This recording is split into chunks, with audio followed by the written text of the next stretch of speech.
O Jornal da Educação, desse dia 22 de novembro de 2022, destaca como primeira matéria a realização do Enem.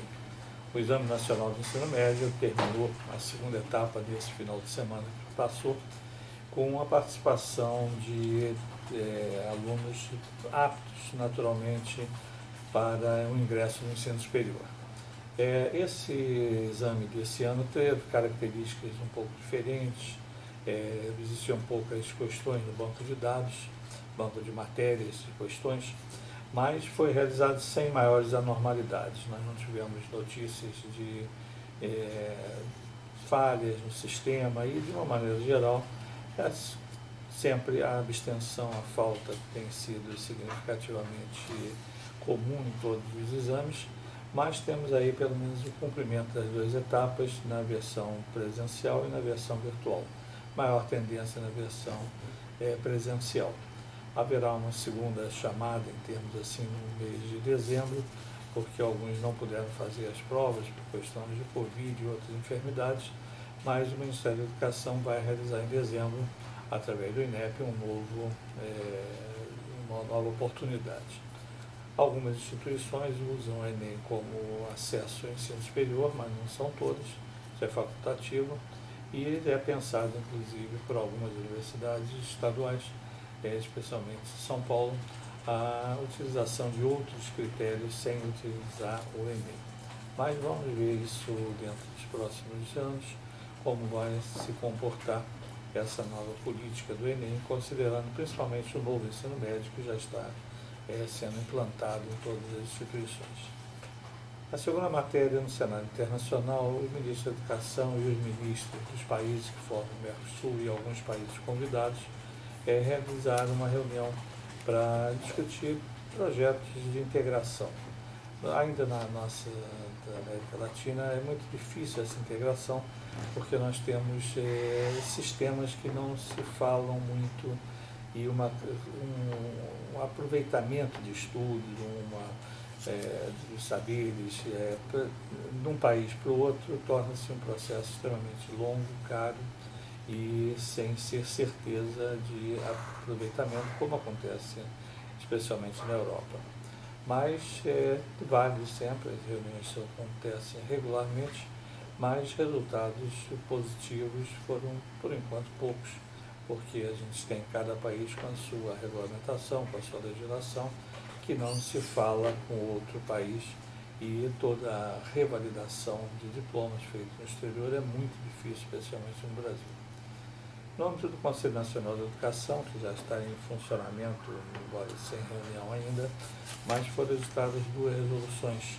As resoluções que tratam primeira delas, sobre o período de transição para a implantação das diretrizes nacionais de formação de professores, no ensino técnico de nível médio.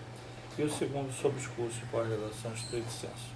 Foram resoluções do Conselho Pleno número 3 e a resolução da Câmara de Educação Superior número 4, ambas de 16 de novembro. Já estão publicadas e há realmente a questão de ser utilizado essa resolução, porque há um questionamento que nós vamos falar um pouquinho mais à frente, dentro da própria Congresso Nacional. Destacamos também que o Ministério da Educação baixou uma portaria, a portaria número 893, do dia 18 de novembro, com os procedimentos de monitoramento para o funcionamento de cursos de graduação em medicina. Essa portaria traz realmente uma longa portaria e que traz os processos de acompanhamento, monitoramento. É uma figura juridicamente criada pelo último decreto de regulamentação do ensino superior, que é o acompanhamento direto com uma certa interferência. As faculdades de medicina do sistema mais médico foi um sistema diferenciado, não é autorização, é concessão, então precisam estar mais atentos, mas é um assunto que interessa especificamente a quem tem curso de medicina, as instituições têm curso de medicina, mas colocamos na nossa edição. Começamos a Copa do Mundo, depois de termos até durante essas últimas edições comentado sobre a educação nos países da Copa, e temos agora já a realização da Copa do Mundo e através da Federação Internacional de Futebol, a FIFA, e que destaca realmente um aspecto que é interessante sobre o envolvimento relativo às causas globais. As causas globais são definidas pela Unesco, pela ONU de uma maneira geral, e pela Unesco mais especificamente no campo da educação, mas pela primeira vez se vê realmente no site da FIFA falar em causas globais através do esporte.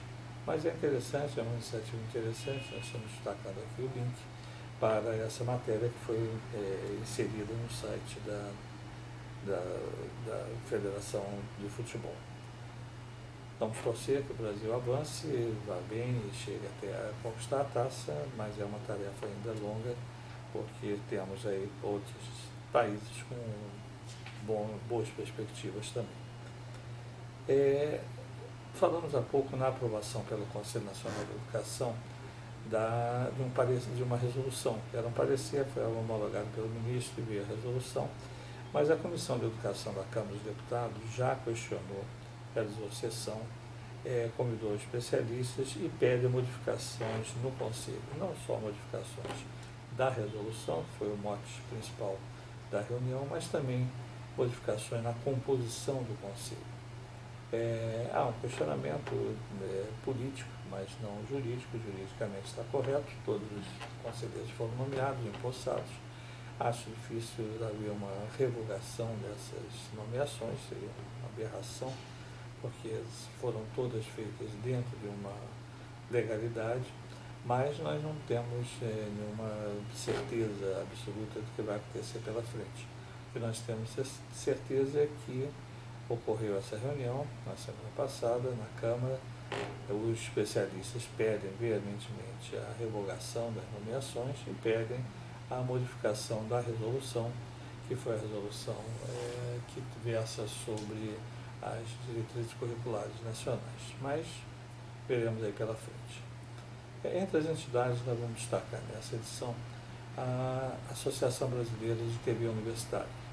É um belo trabalho que é feito por uma associação criada no ano 2020, 2000, aliás, que tem já nesses 22 anos de funcionamento ações bastante positivas de congregar as universidades que têm TV universitária. Nós temos mais de 100 universidades com TV universitária, algumas mais avançadas, outras menos, mas a BTU faz realmente um trabalho interessante e lançou, inclusive, um mapa das TVs universitárias, que é um trabalho em português e espanhol, mas que norteia muito as instituições quanto o que está sendo feito em cada entidade.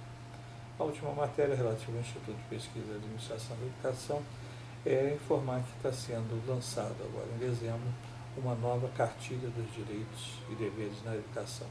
É um trabalho permanente no Instituto e que é disponibilizado com grande acesso da sociedade. Então nós teremos uma nova versão incorporando aqui muitas das coisas que surgiram nesses últimos tempos, em decorrência até mesmo da pandemia, muitas modificações de práticas que aconteceram, então todas inseridas nessa nova edição, que será lançada agora no mês de dezembro de 2022. Encerramos assim a nossa edição do Jornal da Educação.